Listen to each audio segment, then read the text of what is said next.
Sí, bueno, gracias a todas las personas que se han unido y que se vayan uniendo.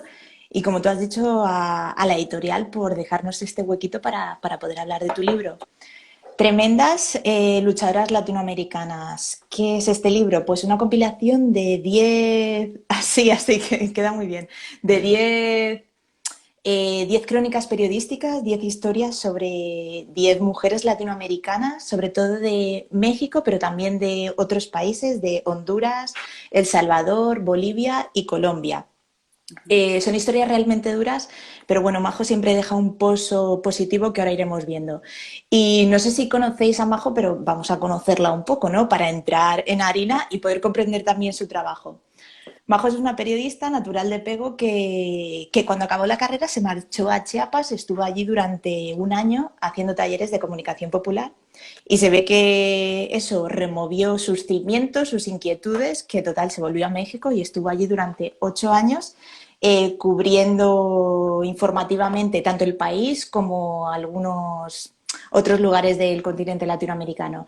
Y sus trabajos lo podéis encontrar ha publicado en el diario.es, en El País, en Público, Ara, El Temps, no sé si me dijo algo, también a nivel internacional, en Newsweek, en New York, el de New York Times, en versión en español, y ¿qué más? Animal Político, Universal, bueno, Tal como cual. veis, mogollón. La vida del freelance, en realidad no La deja de ser vida un del frío. pague.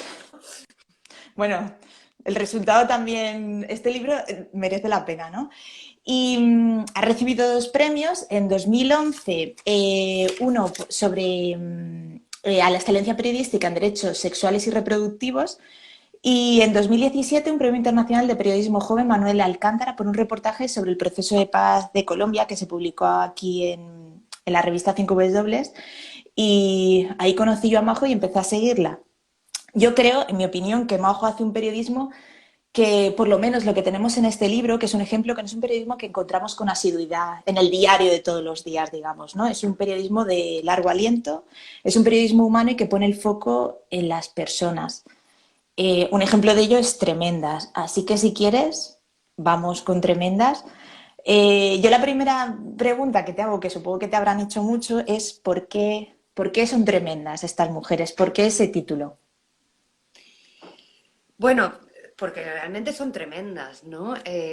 Yo creo que la palabra tremenda es algo, bueno, que usamos mucho popularmente, pero además que es algo como que te fascina, pero a la vez te asusta, ¿no? Como muy fuerte. Y creo que estas mujeres no es porque asusten, pero realmente enfrentan situaciones muy difíciles, ¿no? Y desigualdades que bueno, que aquí pasan en varios países de América Latina, pero que también pasan, son bastante universales, ¿no? Solo que, bueno, ellas las viven pues con menos colchones como tenemos aquí, ¿no? Menos estado amortiguador. Y, y su respuesta, o sea, en realidad viven situaciones que las dejan en un papel de víctima, pero ellas no se conforman con quedarse como víctimas, sino que se sobreponen a la violencia, ¿no? Se sobreponen organizándose en su mayor parte con otras, con sus pares, con sus iguales, y encuentran respuestas tremendas a estos problemas tremendos, ¿no? Entonces, en ese esfuerzo socavan estructuras, o sea, muchas veces sin proponérselo o sin teorizarlo, ¿no? Sí. Pero desafían pues el patriarcado, el sistema, ¿no? La corrupción policial, o sea, desafían cosas muy tochas y lo hacen de una manera tremenda, ¿no? Y además porque al hacerlo, te digo, se empoderan y creo que eso es lo más bonito del libro, que, o sea, de estas historias, ¿no? Que en realidad son ejemplos de mujeres que, bueno, que salen adelante y que son un ejemplo para nosotras, ¿no? O sea, ahora que hemos vivido el confinamiento, yo pensaba, mira, estas mujeres han vivido cosas como mucho más duras y Sí, tiran adelante, ¿no? sí. Yo creo que ese es un muy buen ejemplo de todo lo... O sea, ahora tenemos una situación, nos han encerrado, pero lees el libro y entonces te sientes como voy yo a cuestionarme tanto desde donde estoy con lo que han hecho todas estas mujeres. Me gusta mucho como has hablado de ellas y una de las características que define yo creo que muy bien el libro es que tú llegas al índice y ves un adjetivo para definir cada una de las historias en femenino y luchadoras, enraizadas, aguadoras, curadoras, sabias, madrazas, transgresoras, buscadoras, desatadas, supervivientes. Todos los lees y te gustaría leerte a ti misma porque todos te dan muchísima fuerza, ¿no? ¿Cómo, cómo surge esto? Bueno, a ver, la verdad es que los títulos sí son, muchas de las historias del libro, como cinco o seis, ya estaban escritas y están casi tal cual, ¿no? Si hay como alguna reescritura o actualización y tal, y otras se han hecho a propósito para el libro, pero los títulos sí que son buscados para el libro y era justo buscar adjetivos positivos que las definieran y que además definieran características de las mujeres en general, ¿no? Evidentemente no todas tenemos esas características, pero ¿no? Como destacar esa capacidad de agencia, ¿no? Son adjetivos en realidad que hablan de mujeres que hacen cosas, ¿no? Luchadoras, enraizadas, aguadoras, curadoras, sabias. O sea, como destacar normalmente el periodismo internacional ha sido un periodismo hecho por hombres que explican cómo otros hombres se pelean entre sí. Ya bien se pelean políticamente o se pelean en una guerra o no. Sí. Y bueno, por suerte hace años que tenemos muchas mujeres corresponsales y muchas mujeres periodistas y cada vez va cambiando la mirada pero es verdad que se ha tendido a eso. Entonces, a mí me interesaba mucho poner el foco en las mujeres y eso quería aquí que estuviera desde el título, ¿no?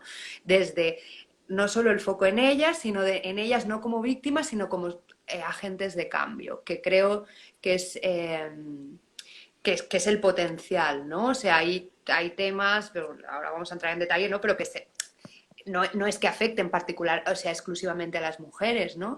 Pero creo que la diferencia de este libro es que es de temas que son universales como la disputa por el territorio, la guerra contra las drogas, la desaparición forzada, que es una gran lacra en muchos países de América Latina, verlo desde la óptica de las mujeres, ¿no? O sea, cómo pasa eso y, bueno, eso que lo quise reflejar un poco desde los títulos, ¿no? Pues sí, porque además les dan mucha fuerza porque lo que acabas de decir, ¿no? El periodismo internacional normalmente son historias de hombres contadas por hombres y en guerras y no es esa parte de la mujer, la capacidad de hacer frente en contextos muy complejos. Y uno de ellos, yo voy a empezar por lo que a mí más me ha gustado, es en Enraizadas, cómo hablamos del último eslabón del narcotráfico, que siempre pensamos en narcotráfico, eso en grandes términos, en hombres, en fortunas que se mueven de aquí para allá, y dices, ostras, ¿y qué pasa en el eslabón más bajo? ¿Quiénes son esas mujeres que están ahí? Cuéntanos un poco sobre la protagonista de Enraizadas Mm. y el narcotráfico, ¿no? Toda esa complejidad. Sí, claro. O sea, además ahora el narcotráfico ha pasado a ser como un tema de moda para novelas, series, ¿no? O sea, Netflix se llena Sí, de series vendiendo pues esta imagen del narcotraficante. La gente compra camisetas con el Chapo, con Pablo Escobar y así y se ha quedado como hasta una mitomanía, ¿no? De gente que en realidad son asesinos, ¿no? Y sí. que tendríamos que cuestionar un poco más qué pasa con eso. Pero bueno, Enraizadas básicamente habla, usamos una, bueno, usamos, no, perdón, o sea, la protagonista es una mujer y es a través de ella que hablamos de las personas que siembran los estupefacientes, ¿no? En este caso es una sembradora de amapola en la montaña, en la región de la montaña, que es en Guerrero, que es una de las zonas más pobres de México, ¿no? México es un país, siempre que pues, un disparate fascinante porque tienes absolutamente de todo, es desde uno de los hombres más ricos del mundo hasta gente que vive con indicadores, y mirad, los indicadores de la ONU de la región de la montaña son muy parecidos a los del África subsahariana, o sea, viven realmente en situación de extrema pobreza, ¿no? Entonces, allí, bueno, desde hace muchas décadas se entró el cultivo de amapola para opio, primero para servir a los Estados Unidos en la Segunda Guerra Mundial, la demanda de opio para las tropas, o sea que eso también hay que ponerlo como en contexto. Y Ujú. las comunidades indígenas de allí, porque es una zona, una región muy escarpada, donde la única agricultura que hay es de subsistencia, ¿no? Y y no haya actividades económicas que permitan reproducir la vida, una vida de calidad a su modo, ¿no? Y seguir defendiendo su cosmovisión indígena, su territorio, su lengua y tal. Entonces, prácticamente la única actividad remunerada, si te quieres quedar allá, es plantar amapola, que básicamente tampoco les da, no, pero o sea, no tiene nada que ver con la imagen que vemos del narcotráfico, ¿no?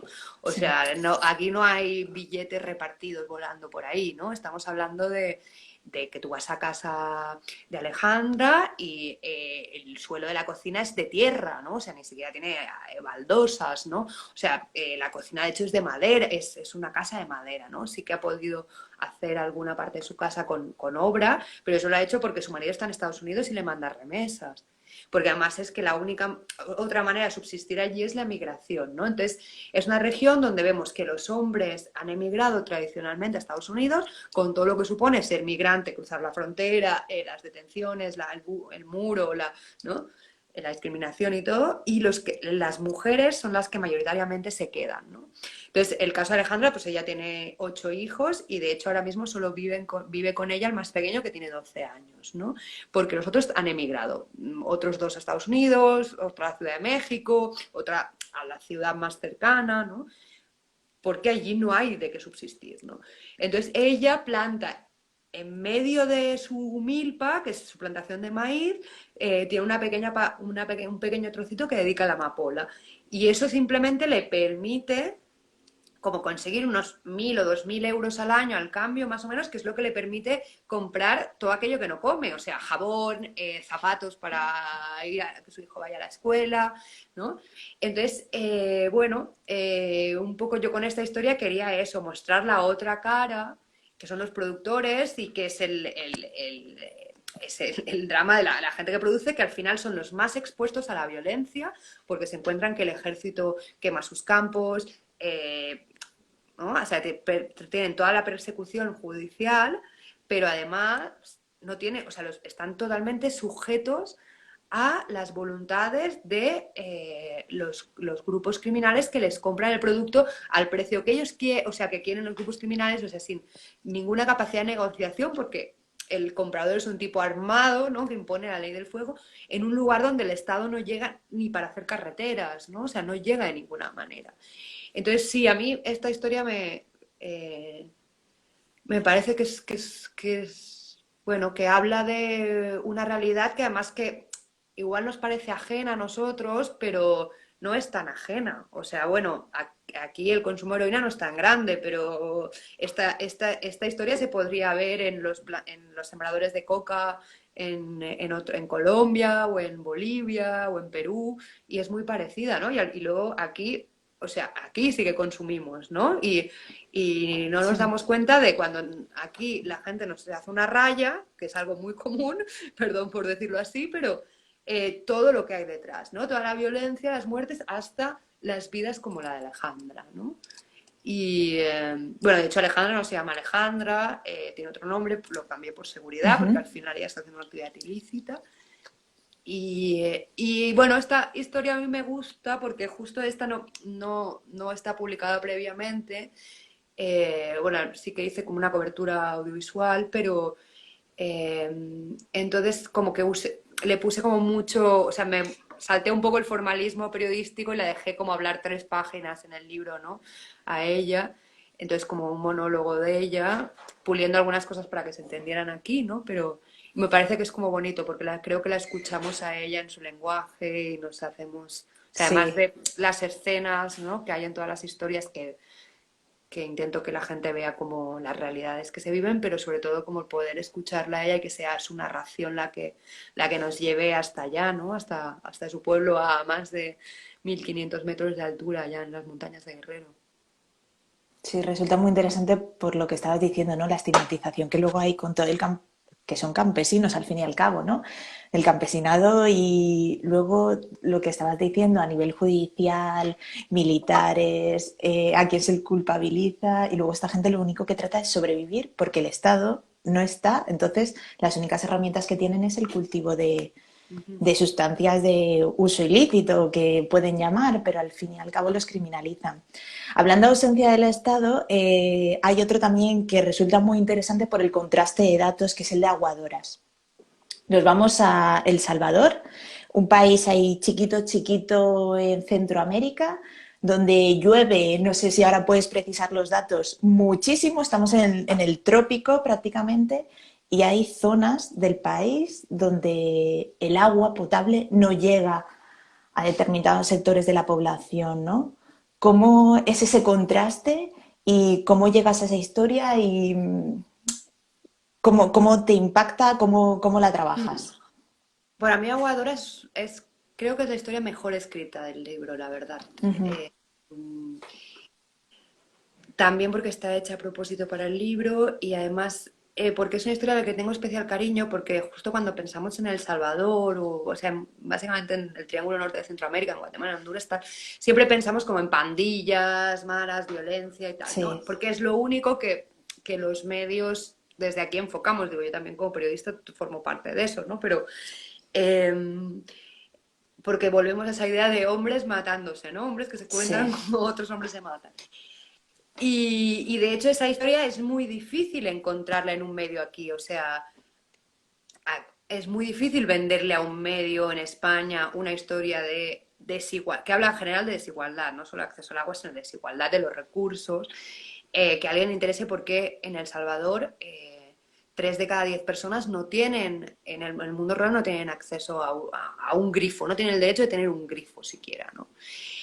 Pero en cambio me parece súper importante porque los números en El Salvador son los mismos que en el mundo. O sea, en el mundo una de cada 10 personas, uno cada de 10 terrícolas no tiene derecho a un grifo. Eso es mucha gente. O sea, estamos hablando de 700 millones de personas.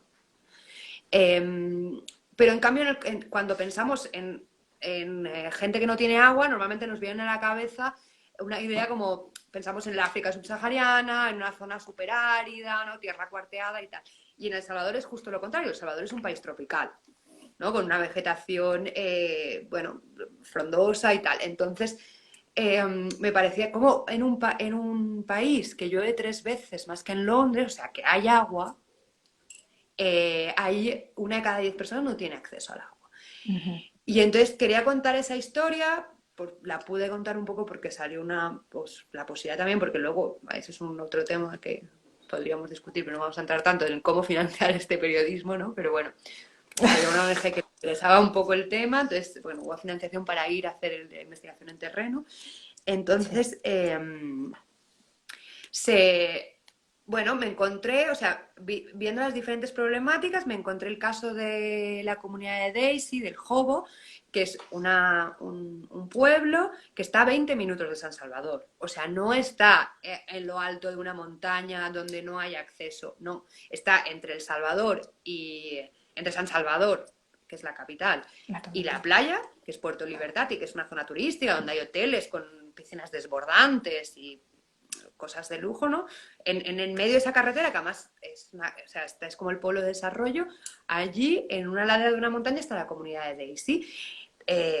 Daisy trabaja en San Salvador, ella es trabajadora doméstica y trabaja con familias de clase media alta, donde tienen lavadoras, donde echa la manguera a su jardín, al Sí, jardín, ¿no? Y en cambio ella no tiene siquiera un grifo, ¿no? Entonces, me pareció súper interesante y además porque justo en este caso su comunidad se había organizado para hacer un pozo, ¿no? Hacer un pozo entre todos, porque en realidad tienen el agua en el subsuelo hay, pero bueno, hay que hacer un pozo, una bomba y llevarla y repartirla, ¿no?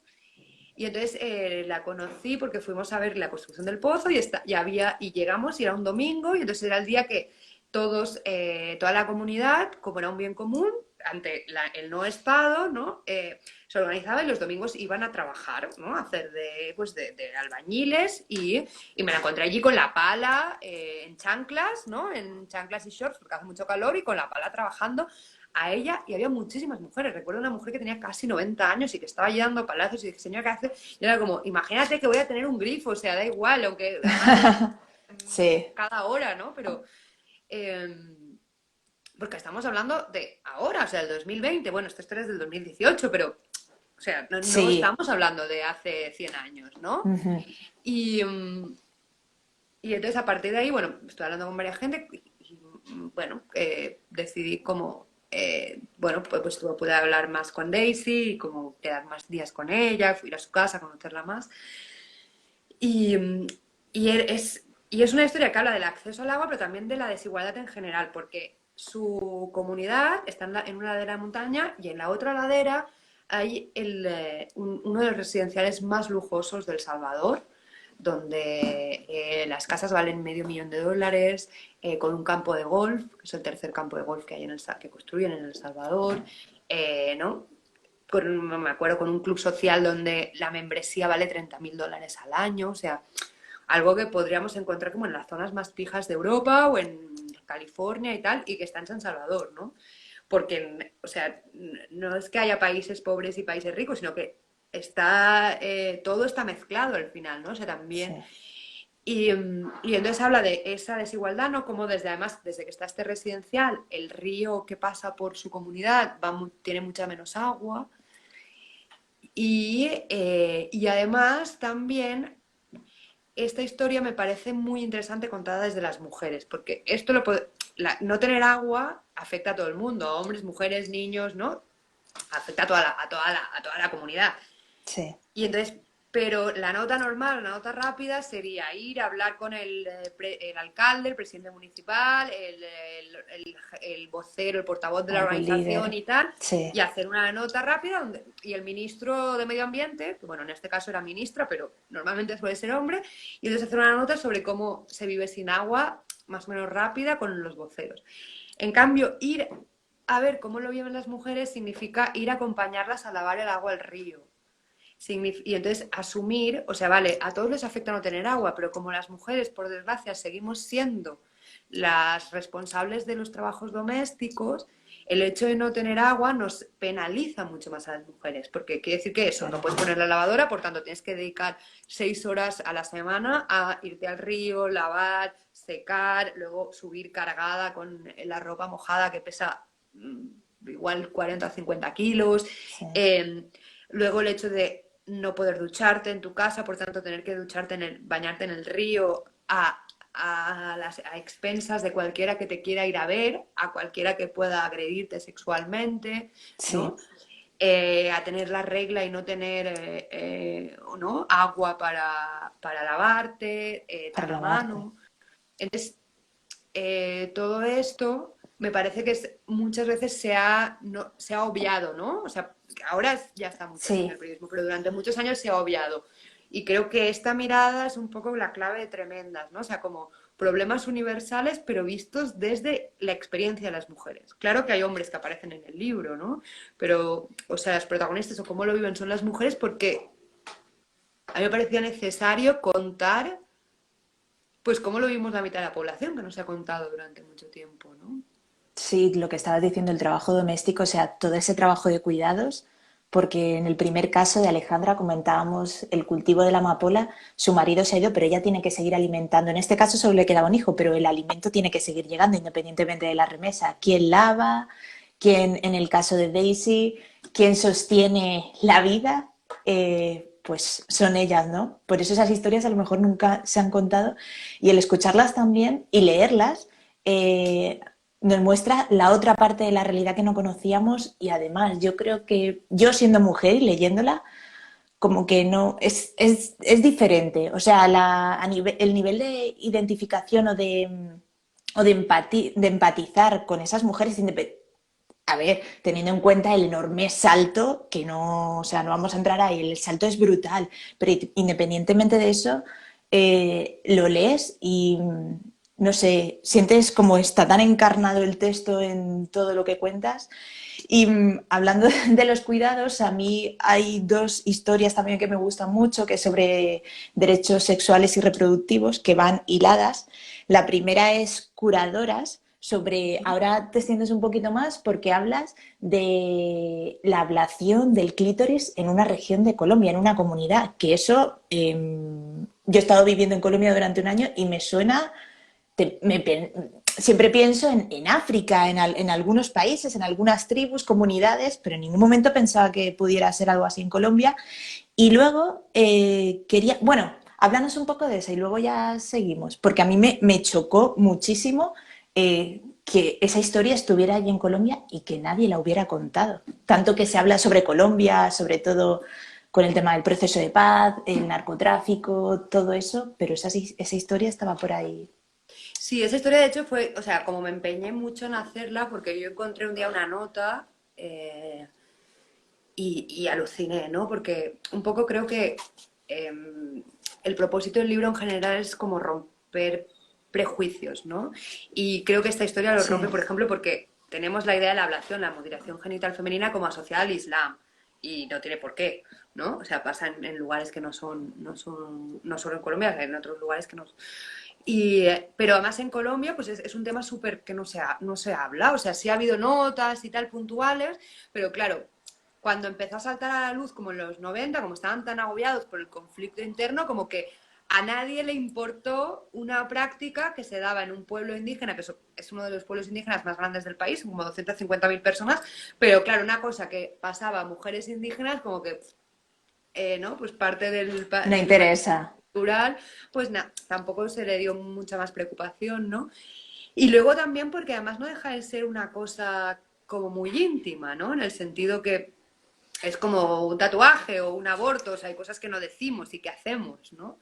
Entonces, bueno, yo así un día encontré una nota y tenía un viaje previsto a Colombia más o menos cerca para hacer cosas sobre el proceso de paz y tal, y dije, wow. Entonces, bueno, intenté como contactar a gente, bueno, lo logré y tal, y fue un súper reto, porque además, claro, o sea, para mí era importante contar que había mutilación genital femenina allí, pero tampoco quería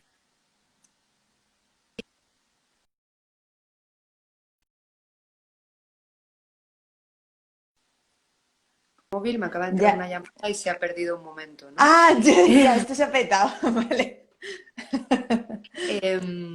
Claro, no sé cómo se hace esto, pero bueno, espero que no vuelva a pasar. Em, sí, bueno, estaba diciéndonos que además había un tema también de que yo quería contar esto, pero tampoco quería hacerlo desde una visión criminalizante, Sí, porque lo último que yo como mujer blanca, extranjera y tal, ya tengo como todo el conflicto, que al final la mayoría de las historias que cuento aquí son de mujeres morenas y pobres. sí. Entonces ya hay o sea, ya me conflictúa el hecho de que al final no dejo de ser una privilegiada, que puedo ir a sus lugares y contarlo y tal. Em, Aquí para mí era muy complejo, entonces descubrí que había, bueno, me enteré que había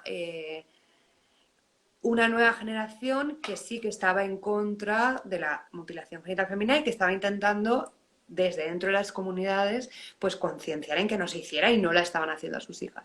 Entonces, bueno, me acerco a una de estas jóvenes, a Franci, que ella, bueno, ella fue a estudiar a la ciudad más cercana y como que empezó a tomar conciencia. Al final hay algo que es muy gracioso, que es cómo te enteras de que existe el clítoris si no lo tienes. Bueno, y yo lo tengo, pero tampoco, o sea, como me enteré, ¿no? O sea, nadie te explica nada, o sea, ¿no? Del Nadie te clítoris. explica nada. No aparece en los libros de texto, ¿no? Claro. Entonces, bueno, ella es una chica que ha estudiado auxiliar de enfermería y está intentando como hacer conciencia con las parteras, sobre todo, de que, bueno, de que esta práctica, pues, que hace daño a las mujeres porque les limita, es la manera más brutal de controlar la sexualidad femenina, ¿no? Y bueno, no sé si logro contarlo todo lo bien que se merece, pero bueno, me pareció importante hacerlo. Y Franci, por ejemplo, tiene una hija a la que no se lo ha hecho. Hay eh, otras mujeres de esa comunidad que no lo están haciendo a sus hijas ya. Y bueno, están en el camino, ¿no? Al final es eso, son decisiones muy íntimas que tardaremos muchas generaciones a cambiar, ¿no? Pero sí, es básicamente me parece importante incluirla porque es la manera más brutal de controlarnos a las mujeres, ¿no? Controlar nuestro placer. No, y lo haces de una forma muy respetuosa porque incluso el título de ese capítulo se llama Curadoras. Quiero decir, no está el estigma ese de, le hacéis eso a las mujeres, tal, sino que se trata con mucho respeto y simplemente como que haces, simplemente cuentas lo que pasa, ¿no? Haces una mirada como una fotografía de todo lo que va ocurriendo y que no pretendes tildarlas de nada, sino contar la realidad que se vive. Y hablando también de parteras, Bueno, a mí es que, dime. un apunte solo. Se llama curadoras porque ellas le llaman curación a Vale, la vale. ablación, que es muy heavy, que le llamen curación. Porque las cura, o sea, con la ablación se nos cura a las mujeres de no ser brinconas, que es como le llaman al hecho, o sea, no ser promiscuas, o sea, ser fieles Ajá. a nuestros futuros esposos, o se nos cura de ser lesbianas, ¿no? Eh, Uf, pero justo quería reapropiarlo, ¿no? Y decir, bueno, ellas son curadoras ahora porque lo están curando, están curando. Sí, ¿no? curando por el futuro de la comunidad, ¿no? Pues la propia están curando esa curación, ¿no? Todo, vale. Ese apunte es interesante, se me había. Y había otro que, no sé si es porque me interesan especialmente estos temas, pero en Sabias habla sobre las parteras en las comunidades en Bolivia y me gusta especialmente, bueno, en todos lo haces, ¿no? Porque creas la atmósfera esa que yo tengo la obsesión de que es la crónica latinoamericana, aunque aquí también se vea, pero como que está la escuela esa de Latinoamérica y me gusta mucho cómo creas eso, la atmósfera, el clima, cómo entras, estás pero sin estar y puedes olerlo y verlo todo a medida que vas leyendo.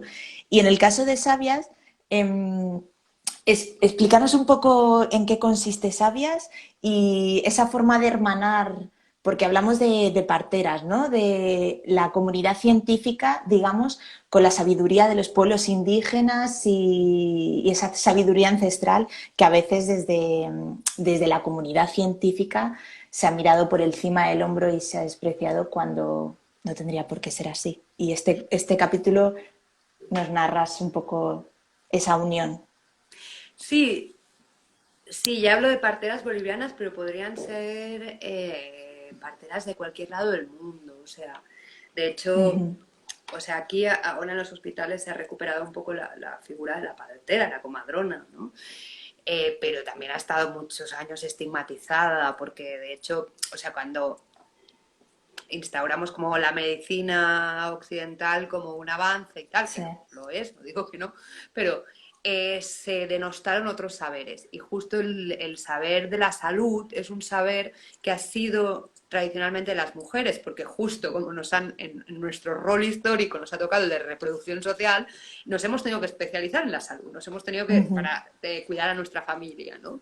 Entonces las mujeres hemos tenido en todos lados este papel de, o sea, de la curandera, la comadrona, ¿no? O sea, y era un papel que tenía una sabiduría que había ido, ¿no? Ciertas, o sea, ¿no? O sea, ahora muchas o sea, ahora la medicina occidental está incorporando muchos de esos saberes de las Sí. plantas, de qué plantas tal, no sea menos química y más otras tal, el parto, ¿no? Más humanizado, tiene Sí. más que ver con... Entonces, eso es algo que nos ha pasado. Yo creo que cualquier mujer española que haya parido no con un parto humanizado, muchas te explican historias realmente de violencia obstétrica Sí. muy fuerte, ¿no? Sí. O sea, la misma valla que pueda haber en otros países como los latinoamericanos, ¿no? Entonces, o sea, eso, hablo de las parteras bolivianas, pero creo para mí es un homenaje como al el saber de la mujer, ¿no? Y Ujú. en este caso, como mujeres indígenas, pues todavía pues están muchas veces más estigmatizadas, ¿no? Pero eh, lo interesante aquí es que se replican en otros lados, ¿no? Pero era bueno que a principios de Bolivia es uno de los países con más mortalidad materna de América Latina, de hecho es el que más, junto con Haití, y con unas tasas muy altas, ¿no? O sea, muy altas también, como podemos ver como en países como África, ¿no? Que consideramos menos desarrollados. Y eh, empezaron como a principios de 2000 a cuestionarse qué estaba fallando, ¿no? Entonces, una de las razones de la mortalidad materna y la mortalidad del bebé al principio, la mortalidad infantil, era que muchas, es una, no hay más razones, ¿eh? Pero una de ellas era que las mujeres no iban a los centros de salud, ¿no? No iban a los centros de salud porque, bueno, hay un sistema de salud precario que no llega a todos lados, pero además cuando llega, eh, pues las mujeres consideraban que iban a centros de salud y que las maltrataban. ¿Por qué las maltrataban? Pues porque les atendían hombres que no eran indígenas, que les hablaban en otra lengua que muchas veces no entendían bien,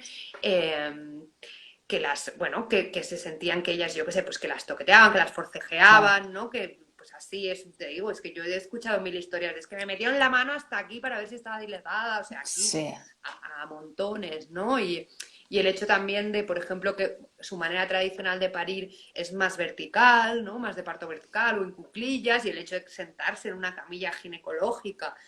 Además, bueno, en particular en esta historia, en la zona que yo fui, que es el Alto, que estás casi a 5.000 metros de altura. Yo fui en verano, lo que era el verano allí, y hacía 6 grados. Imaginaros uf, el frío que hace, y el sí. hospital no tenía calefacción, ¿no? Entonces, bueno, no tenía la calefacción suficiente, ¿no? Entonces, todo esto hacía que las mujeres no fueran al hospital. Entonces, el hospital de Patacamaya es uno de los primeros que intentó, como es una zona muy indígena, y bueno, tuvo una dirección que también era en un momento político, también que había o sea, con Evo y tal al principio, que había más apertura a incorporar los saberes indígenas, se hizo, bueno, en un momento se plantearon a la primera década de los 2000 qué pasaba y cómo podían hacer entre parteras y se sentaron las parteras y los médicos del hospital, ¿no? Y empezaron a implementar una cosa que ahora ya está en práctica en hospitales de todo el país, no en todos, pero sí en todas las regiones hay centros, que es que hay en este hospital, por ejemplo, había 3 salas de parto indígena, digamos, ¿no? O sea, bueno, parto más adecuado. Entonces, eran 3 habitaciones que parecían por dentro como una casa indígena, así como en lugar de ser blancas como el hospital o de color así, hospital, era pues color teja, el piso era de madera, o sea, el suelo era de madera, las camas eran de madera y no de hierro, las cobijas, ¿no? O sea, las mantas, pues como las mantas que usas en casa, así atigradas y tal, no las mantas de hospital. Que además tenían, o sea, había 2 camas, entonces si la otra no estaba vacía, podías quedarte con tu familia, cosa que en los hospitales en Bolivia no es común que tú te puedas quedar con los acompañantes, ¿no? Con un fogón, o sea, una mini cocina para cocinar, comida para los que estaban allí, para la parturienta, y donde las mujeres, pueden parir acompañadas de una partera. Entonces, Ujú. el parto lo puede llevar a cabo la partera y si hay alguna complicación, pues está el médico, la enfermera o la médica, lo que sea, porque están en el hospital.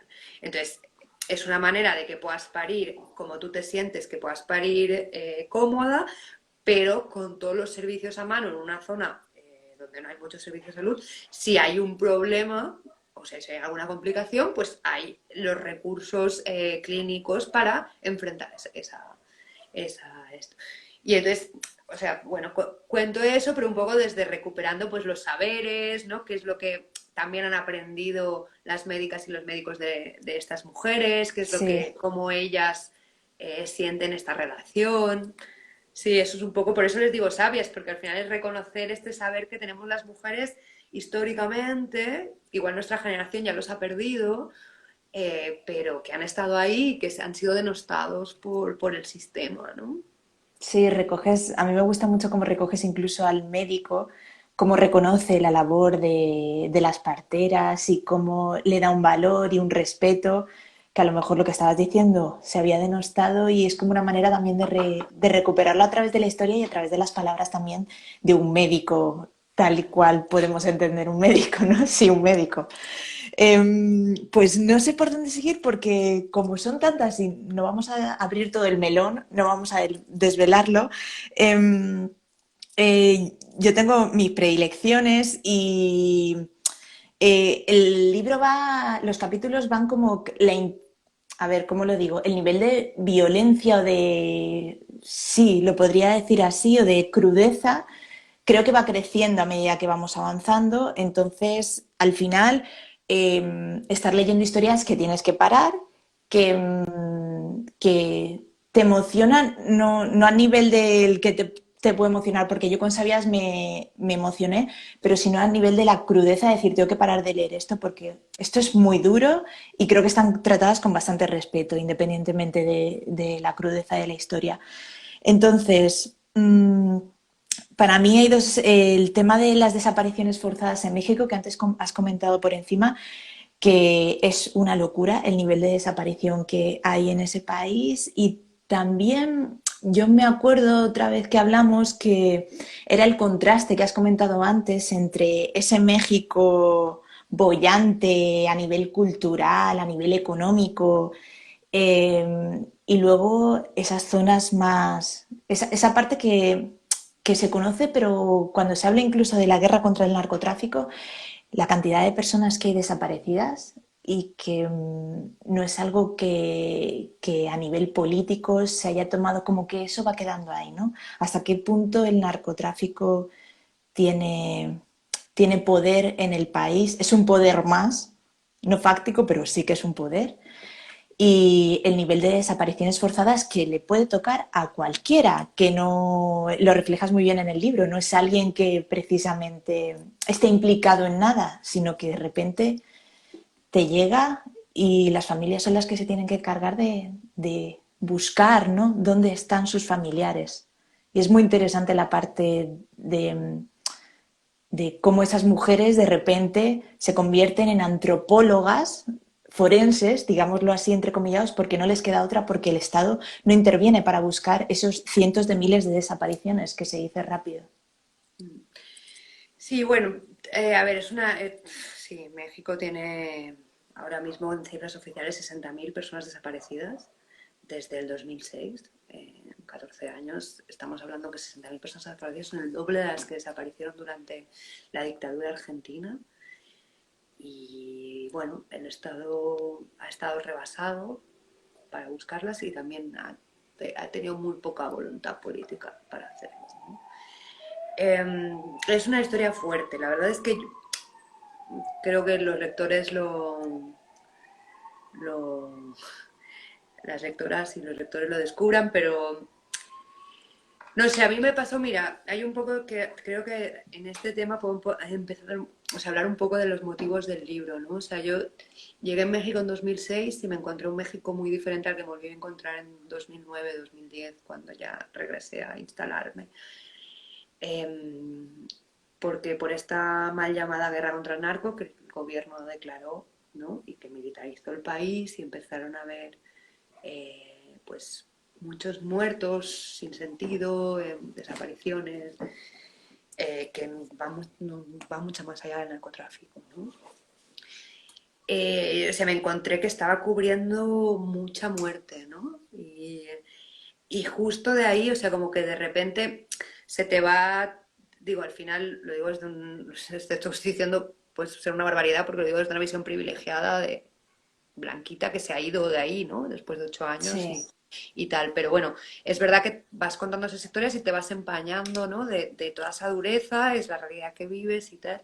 Y se te va como tiñendo el alma de negro, ¿no? Yo decía que tenía como un hoyo negro en el estómago que me iba como... Y entonces, en medio de tanta violencia, tanta desaparición y tal, yo sentía la necesidad de contar la vida, de contar la defensa de la vida, porque es verdad que México, Centroamérica viven situaciones de violencia muy, muy fuertes, viven guerras realmente, o sea, no están declaradas como tal, pero viven en una guerra con cifras muy parecidas a las de la guerra de Siria, de Libia y tal. Eh, y la gente sigue, o sea, sigue adelante, ¿no? Como puede, ¿no? Dentro de todo. Entonces yo quería como contar también ese tipo de historias y por eso sale Tremendas, ¿no? De cómo muchas mujeres, o sea, no solo buscan a sus hijos desaparecidos, sino que eso, se levantan ante las diferentes adversidades y luchan por justicia, por acceso a recursos, o sea, por menos desigualdad, ¿no?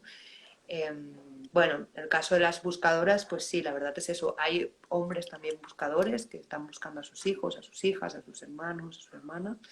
Pero es verdad que hay muchas mujeres, y yo me quiero focalizar en las mujeres, porque eso se repite un poco el patrón de que al final hay muchas más desapariciones de hombres, son las mujeres las que nos quedamos y las que nos toca como ese testigo de buscar, de saber.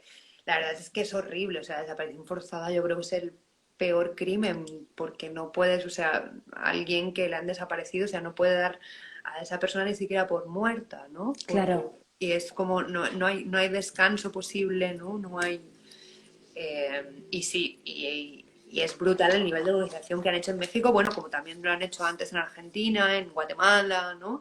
Pero te Ujú. encuentras o sea, las comisiones de gente que busca a sus familiares desaparecidos están arriba de los cerros con lo que ellos llaman tecnología de punta, que es meter una varilla como las de las obras de hierro y meterla 1 metro abajo donde les han dicho de, mira, sí, ahí tiran gente o lo que sea.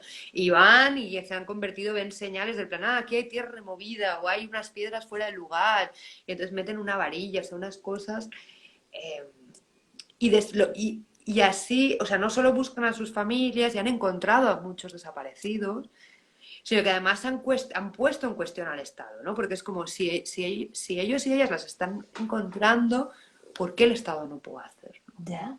No solo porque esté desbordado, sino porque falta la voluntad de hacerlo, porque al final también un desaparecido no cuenta las estadísticas de muertos, entonces de cara a la opinión internacional no afea tanto la inversión extranjera, ¿no? Claro. Se queda en un limbo ahí que no. Es una de las historias más duras. Bueno, yo como nos vamos acercando ya más o menos, bueno, aún queda un poquito, al principio del libro haces como, bueno, nos contextualizas un poco cuál es tu visión, desde qué punto lo haces y a mí me gusta mucho todo lo que dices porque, no sé, veo que hay una voluntad de compromiso que, no sé, que pues a mí me llega mucho, nada más empiezo a leerlo y leo eso y ya digo, wow, me interesa, qué me va a contar? Y una de las cosas que dices es que buscas que los reportajes nos ayudan a comprender mejor la vida, ¿no? Lo que estabas hablando de la defensa de la vida. ¿Cómo crees que la gente, desde aquí, desde Occidente, que nos acercamos, que podamos leer el libro o que lo hemos leído, cómo crees que puede, bueno, cambiar o despertar o remover la lectura de Tremendas? A ver, yo creo que vivimos en un mundo global y primera que los problemas son bastante universales, aunque aquí no tengamos, por ejemplo, casos de desaparición, no tantos casos de desaparición, ¿no? Pero, por ejemplo, hablo de trata de personas. España está llena de prostitución con trata, ¿no? O Sí, sea, y es un tema que no miramos, ¿no? No queremos mirar, no queremos ver, somos muy hipócritas, por ejemplo, en este tema, ¿no? Todos, pues, la ciudadanía, el Estado. O sea, creo que estos, o sea, que los temas que se tratan en el libro, luego, pues, no sé, hay un tema de una de las primeras parejas que se casó en México del mismo sexo, ¿no? Que pudieron reconocer, o sea, casarse y reconocer a su hija antes de que en países como Alemania, por ejemplo, ¿no? Que también es un poco romper algunos clichés. Pero bueno, que son temas que nos afectan a todas en todo el mundo, ¿no? Y entonces, quiero decir, o sea, creo que es un libro universal, ¿no? Que esté sí. focalizado, la etiqueta de latinoamericanas le queda grande, la verdad, es prácticamente México y otros 5 países que salen poquito. Pero bueno, y eso por un lado, ¿no? O sea, creo que son problemas globales, pero es que estamos interconectados, o sea, no sé, o sea, eso, por ejemplo, la cocaína que consumimos aquí llega de allá, ¿no? Sí, Entonces hay que saber de dónde viene nuestra cosa. Eh, España es el segundo inversor más importante en casi todos los países de América Latina, después de Estados Unidos. O sea, las multinacionales españolas eh, sacan tajada aunque paguen impuestos acá, sacan tajada allá a costa de vulnerar los derechos humanos, ¿no? O ujú, sea, no es, o sea, no estamos desconectados, ¿no? no. Y creo que eso es como el valor. Es verdad bueno, que aquí parece que no sea nuestra realidad, pero creo que no está tan lejana, ¿no? Y que además y que el periodismo el buen periodismo da igual si es local internacional, ¿no? Es, al final es lo mismo. Sí. De hecho, cuentas la historia de, no recuerdo el nombre, pero en Transgresoras, el caso de una mujer trans que comienza la historia en Honduras, pero llegas hasta Madrid, ¿no? Entonces es como, bueno, esa conexión que se da real y bueno, con todo el tema de la migración de todas las mujeres migrantes aquí tratando de sobrevivir en las condiciones, o sea, si ya es duro, aquí sigue siendo duro y bueno, Claro, sí, de hecho, mira, en la historia de Vicky estuvo me presentó el libro en la presentación de Madrid y fue súper interesante y para mí fue súper chulo y un honor que estuviera ella ahí porque es lo que le da sentido, ¿no? A esto. sí, Pero Vicky es una chica trans que yo conocí en Honduras porque es una activista y ya estaba súper movida, era una defensora, se presentó incluso, intentó ser candidata a diputada. Obviamente no llegó a ser porque la boicotearon, pero es una defensora de derechos humanos en Honduras y en cualquier parte del mundo. Lo que pasa es que, bueno, Honduras tiene unas condiciones de violencia mucho más grandes que aquí y entonces o sea, el hecho de ser mujer ya es pesado, el hecho de ser y defensora, o sea, si hasta, o sea, tenemos el caso de Berta Cáceres, ¿no? Que ha sido un sí, caso muy conocido. O sea, que incluso a Berta la asesinaron y era una persona que tenía como todos los reconocimientos, ¿no? O sea, el premio, el Nobel de Medio Ambiente, no me acuerdo cómo se sí, llama, y así, o sea, ser mujer y trans y ser una persona pública en Honduras, pues estás expuesta a un nivel de violencia muy grande. Entonces ya ha recibido, o sea, palizas, amenazas, intentos de asesinato y tal. Entonces en algún momento tuvo que exiliarse. Entonces llegó a Madrid yo la entrevisté allá, la conocí allá y tal, y de repente un día estoy aquí y estoy leyendo El País y me encuentro que aparece Vicky, que es porque le han dado una paliza en una discoteca de Madrid por ser una mujer trans. Entonces, bueno, me quedé en shock un poco shock ahí.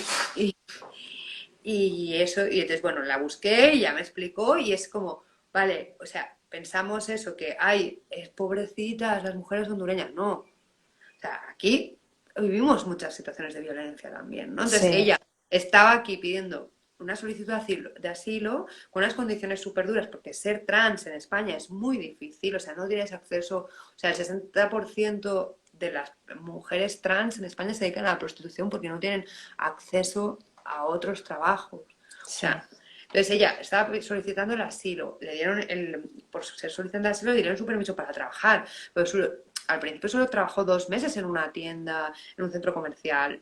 Claro, nadie la quería contratar por ser mujer trans. sí. Luego, aquí la siguen insultando. En una discoteca le pegaron una paliza. O sea, ahora hace 3 meses me contó que se fue a Alemania a un encuentro de defensores y tal, y les golpearon también, ¿sabes? O sea, en la noche. O sea, eso sigue pasando aquí, allá, en todo el mundo, ¿no? O sea, realmente ser trans ahora mismo sigue siendo un desafío Sí. y nos desafía a todos, a nuestros prejuicios, pero se paga caro. O sea, es muy, o sea, es muy valiente poder ser trans aquí, ¿no? Entonces, bueno, ella decía que su estancia en Madrid era el despertar de Victoria en el País de las Maravillas, ¿no? Porque ella pensaba, ¿no? Como Que que iba a venía a ser, España y con esta idea, igual que nosotros tenemos prejuicios de América Latina, pues hay como el de